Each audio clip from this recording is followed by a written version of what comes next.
Okay. This is how I store my filler that I've stripped from the leaf. This is what I have on the table for rolling. This is my binder.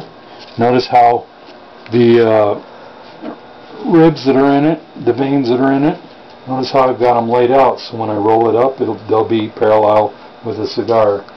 This is the binder that I've laid out. This is one of my own number 16 binders. Okay, so this is a wrapper. Yes. You called it a binder a moment ago. No, this is the binder with the veins laid out parallel. This is the wrapper for my own number 16. Now I'm going to glue it. I just kind of start, and I only do the edge.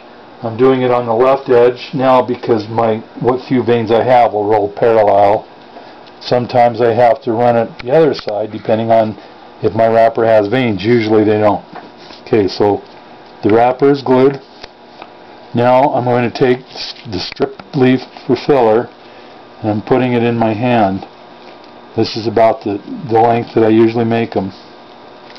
When I put them in the palm of my hand, I just kind of bunch them up so they fit the length of the cigar that I want to roll.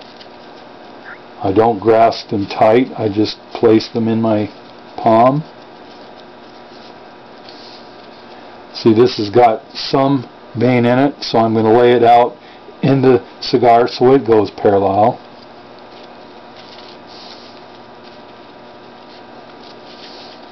Don't get real particular about any of it. I know about how big around I like to make my cigars. Here's one I just rolled a minute ago.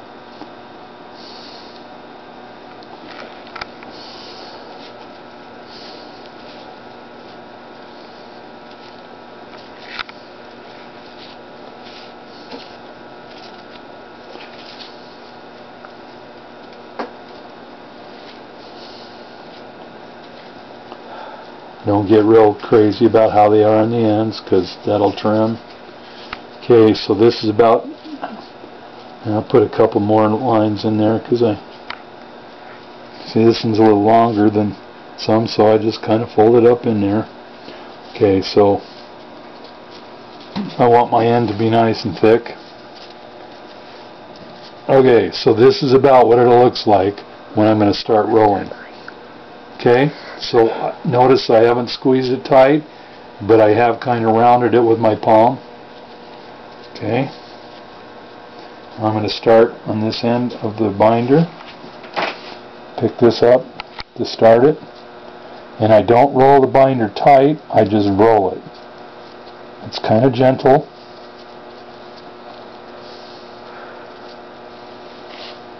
Okay, now I always take, got some extra here, I always take the end I finish with on the binder, and that's where I start my wrapper. Since this has got a little tail on it, I'm just going to kind of get the tail out of the way. Now I will tend to press the wrapper just a little tighter when I'm rolling. Notice how I kind of stretch it out a little bit and make sure everything's smooth and even. And all the time I'm working down here, I'm also working up here, rounding it with my fingers.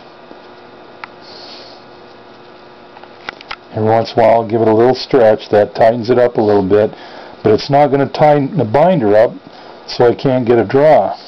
Okay, that's rolled. Hold it down so you can see. I'm going to trim off the ends.